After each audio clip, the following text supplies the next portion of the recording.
Hello, Pisces. It's good to be here. My name is Sherri Simpson. I am your intuitive guide. This is the Pisces August 2020 predictions reading. I am using Holland's Psychic Tarot deck. All right, let's get shuffling. I am going to pull 12 cards for you. Let's see what August has in store. The waiting game was the first card.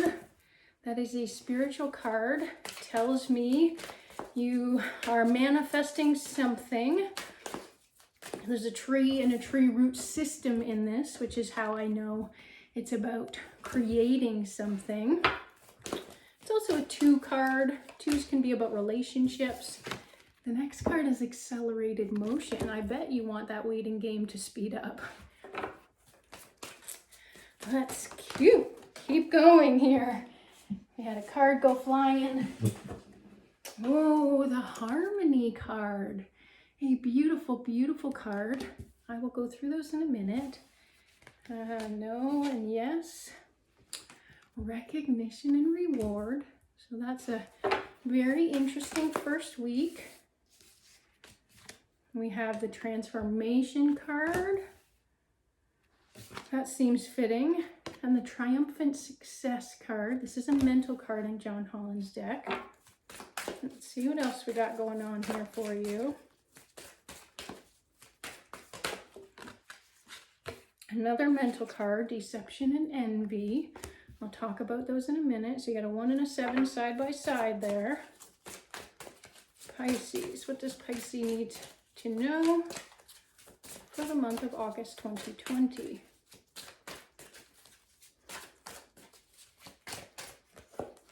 Ooh, destiny. Love that. We got some decisions to make. Following your path and your purpose. Memories of love. I'm going to keep going here and then we'll go through all these cards and we'll see what they all mean for you.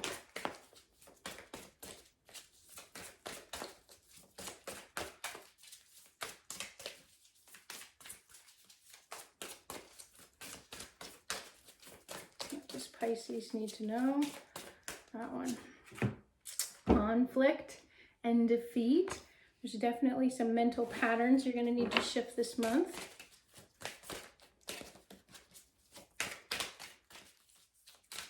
What else does Pisces need to know for August 2020, please? That one.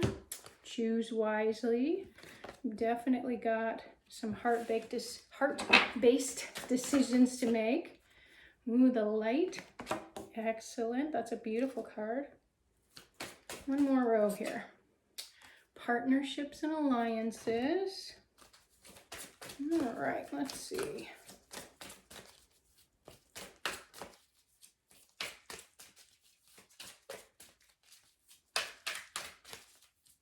What else does Pisces need to know, please, for August 2020?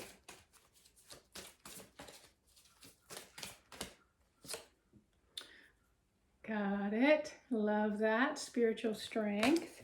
You got quite a few spiritual cards. That's the 4th one of those you've gotten. You have 2 heart-based cards, 1 physical card, 3 mental pattern cards, and then 4 major arcana. Let's see, what else does Pisces need to know, please, for August 2020? Truth. That's your 5th major arcana. And what's the last card here that Pisces needs, please?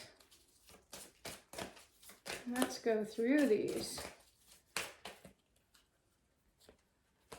Nope. Yep.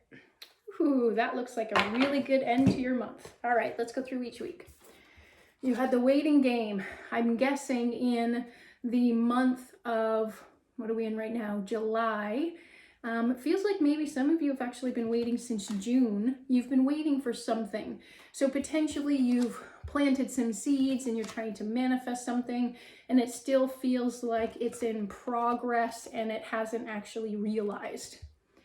This one here tells me that you can speed anything up that you want and that you're not You're not here to do everything based on human time.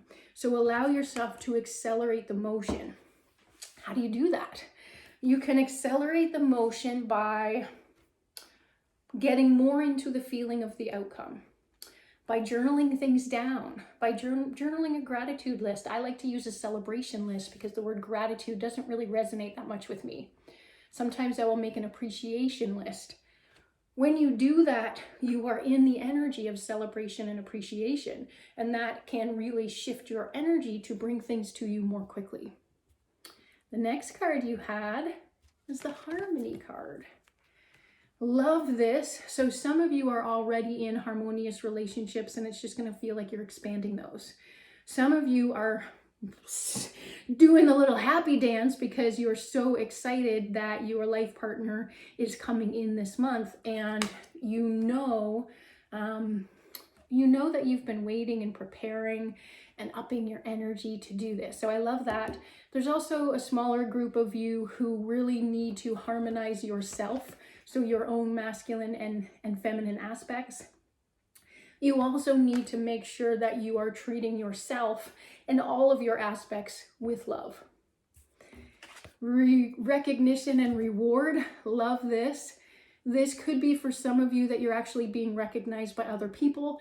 And for most of you, this is about you needing to recognize your own hard work and your fortitude and just all of the energy and the consistency that you've put in. So make sure you are celebrating everything this month. The beginning of the second week, we have transformation. Some of you have been going through this real transformation where it feels like you're in a cocoon and now you're becoming the butterfly. Transformation is not always easy. When you are transforming, you are becoming a new version of yourself.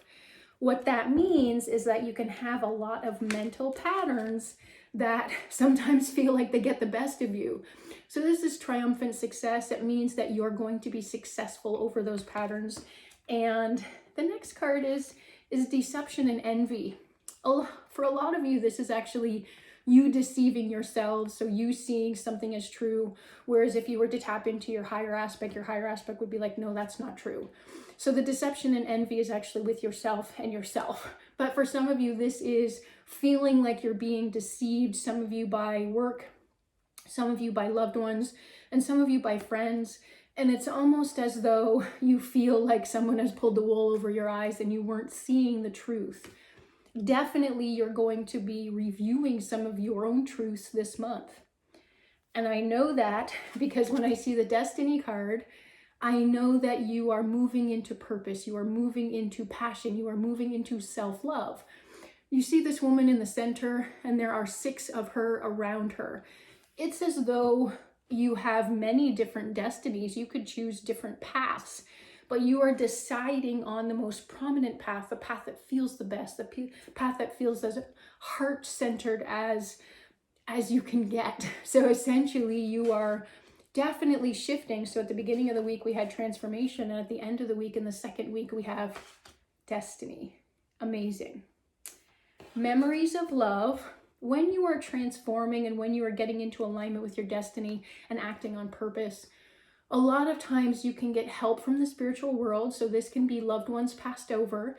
It can also be you trying to recreate situations from the past in a new way. So you really want to tap in when you're focusing on your destiny and see if there's any experiences that you just loved when you were younger, even a year ago, not necessarily when you were 10. But you want to tap into those and really pull the heart-centered feelings into the present. The next card is conflict and defeat. I know this looks like a horrible card. It is a mental pattern that your spirit guides are asking you to shift. You always have a choice to go into the darkness or to turn around and face the light. All of us have dark and light aspects. So essentially you choose which one you want to feed. Do you want to feed the darkness or do you want to feed the light? What I want to tell those of you who are choosing the darkness is that there's a light at the end of that tunnel. So it is a mental pattern. It is a choice. You're going to be able to shift it this month if you have not worked on it previously. Maybe you worked on it a little, but not quite enough. Choose wisely. You are transforming, you are healing mental patterns, you are moving more into a life that feels on purpose. Essentially, just like this Destiny card, there's lots of different options. You have different choices that you can make. You really want to, and this little person here is actually sitting on this dock meditating. You really want to go inside, not ask all of your friends, go inside and determine what choice is the best for you. For some of you, this is several jobs. For some of you, this is several partners. And for some of you, this is where you're going to move. It feels like a big choice. When you follow your heart, you are always moving in towards the light. This is also telling me that you need to confidently connect to your spiritual aspect, whether that's God, universe, source, divine for you, or whether that's higher self, or whether it's Jesus, Mother Mary, whoever it is that you're connecting to. Make sure that you are opening up to that light, bringing that light in, and activating that light within you. There's definitely some orbs here. It's as though the spirits are saying that, they want you to play with them, to really get into that place where you can allow yourself to have fun and play with spirit. The next card that came through, partnerships and alliances. A lot of times we can get into this place where we're either asking everybody and their sister, what should I do? What should I do? And then you're outside of your own power. You're giving your power away. Or we can feel like, I can't ask for help. I have to do it all on my own. What this is telling me is that when it feels right, ask for help. If you find someone else who has a similar purpose and destiny to you, who's making similar choices to you, who has had similar experiences in their past than what you've had, allow yourself to connect and partner with them and to create an alliance, because it can feel way better for you to actually have help and someone who understands on your side. The next card that came through here is spiritual strength. Very interesting that you have a lot of these cards that are telling me that you have higher guidance and maybe you're not accessing it, or maybe you're not accessing it enough. My goal for the entire planet is that you access your intuition every single day, and it's mainstream. Everybody does it. Know that you have more help than what you maybe have been allowing in. So if this is you, this is your spiritual aspect. It's grand, it's big, it's large, it's expansive. It is protective, it is safe, it is comforting. Essentially, you want to think bigger and ask. Truth. We talked about this a little bit earlier. So the truth card comes next for you. Essentially, you need to decide what is true for you. So let's go through a couple of things that might not be true. So when you hear people say, oh, there's not enough fish in the sea, well, that's false. There's a lot of people on the planet. Even if the people you want to date or the people you want to partner with in business or the people that you want to vacation with are not where you live, there's plenty of fish in the sea. So essentially, that is not a true statement. It is just a societal norm. You need to decide what is true for you and what is actually true. For me, I always connect into higher self. I ask higher self questions all day long. Essentially, I want to know that I am in alignment with both my human self and my higher aspect. I don't have to follow all the guidance. I can just say, thanks, but I'm not going to follow that right now. So essentially, just because you know the truth doesn't mean that you have to follow it. So after all of this work, after all of this waiting and these mental patterns shifting and you moving more into purpose and really choosing and connecting to the light, after doing all of this, material harvest. So whatever you have been waiting for at the beginning of the month, it comes in. I know that 31 days can seem like a long time. It's okay, it's coming in, or 30 days in August. Essentially, material harvest, this means something coming into your actual physical experience. So essentially, you could see a harvest of money, a harvest of friendship, a harvest of joy, whatever it is that you've been manifesting and waiting for and clearing energy for, it's coming. I love this reading for you, Pisces. If you are new to me, thank you very much for watching. Please like, please subscribe and hit the little bell. I am going to do an extended reading for Pisces. This extended reading, I will call in one more card for each of the 4 weeks. Then I'm going to call in a card for health, a card for wealth, and then a card for love. And I will pull in another card for the physical, mental, emotional, and spiritual aspects, just so that you've got some more information for this month. I hope that served you. I trust that it did. I look forward to connecting with you again. See you next month.